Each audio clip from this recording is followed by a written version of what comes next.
a to the power m into a to the power n, তাহলে এখানে এই নিধান দুটো কি আছে, সেম আছে না আলাদা আছে? সেম। সেম যদি থাকে আর পাওয়ার গুলো যদি আলাদা থাকে, গুণ করলে পাওয়ারে পাওয়ারে যোগ করতে হয়। কি বলা শুনতে পেলে? হ্যাঁ।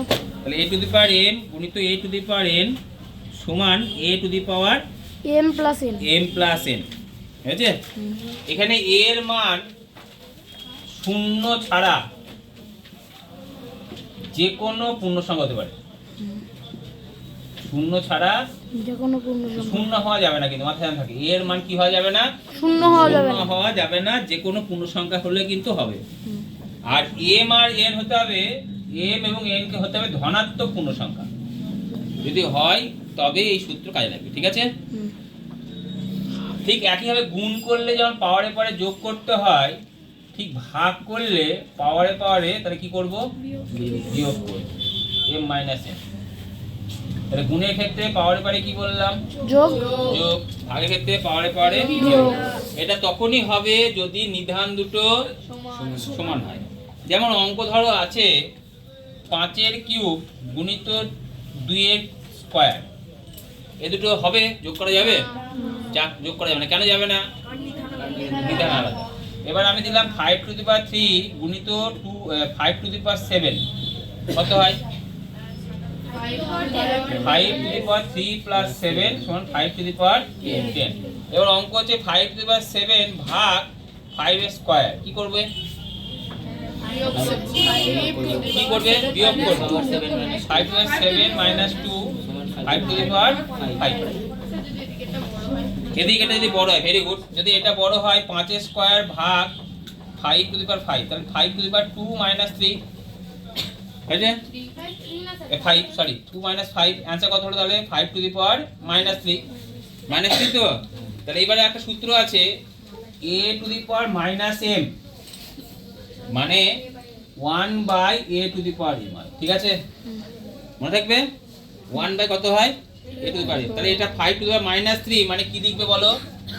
1 বাই 5 টু দি পাওয়ার 3, মনে থাকবে? তাহলে আমি কত সূত্র শিখালাম? 1 2 3, তিনটে সূত্র শিখালাম, বুঝে গেল? আর এটারই একটা সূত্র হচ্ছে, ধরো থাকে a by b whole to the power minus m, এটার মানে হচ্ছে উল্টি গেলে হয় b by a whole to the power m, বুঝতে পারলে? যেমন অঙ্ক ধরো আছে 5 বাই 3 মাইনাস 7, তাহলে এটা কেমন লেখা যাবে? 3 by 5 whole to the power 7, বুঝতে পারলে? ক্লিয়ার হয়েছে? তাহলে এটার মানে আবার কি? 3 by 5 whole to the power 7 কত? অর্থ হচ্ছে 3 to the power 7 by 5 to the power 7। তাহলে আমরা কি শিখলাম? a to the power m ভাগ b to the power m যে থাকে, তাহলে কি শিখলাম অ্যাকচুয়ালি? এখানে দেখো এটার সাথে পার্থক্য কি? এটাও ভাগ এটাও ভাগ, কিন্তু এটার সঙ্গে এটা পার্থক্য কি? এখানে নিধান আলাদা, এখানে নিধান এক, আলাদাটা এক এক। নিধান এক থাকলে কি করতে হয়? বিয়োগ। কোন ক্ষেত্রে? ভাগের ক্ষেত্রে। এখানে নিধান আলাদা, ঘাত দুটো এক, এই ক্ষেত্রে আমি অঙ্ক করব a by b whole to the power m, ঠিক আছে? বুঝতে পারলে? হ্যাঁ। তাহলে একইভাবে গুণ যদি থাকে, গুণের ক্ষেত্রে কেমন হবে? ধরো a to the power m গুণিত b to the power m যদি থাকে, তাহলে এর সাথে পার্থক্য কি? নিধান আলাদা এখানে, আর এখানে নিধান এক, এখানে আলাদা ঘাত, এখানে ঘাত এক, উল্টে গেছে। তাহলে এক্ষেত্রে নিয়ম হচ্ছে a b whole to the power m, বুঝতে পারলে? তাহলে এইটা একটা সূত্র শিখলে, আবার এটাও একটা সূত্র শিখলে, ঠিক আছে? আবার এটা একটা সূত্র শিখলে, এটা একটা সূত্র শিখলে, বুঝতে পারলে?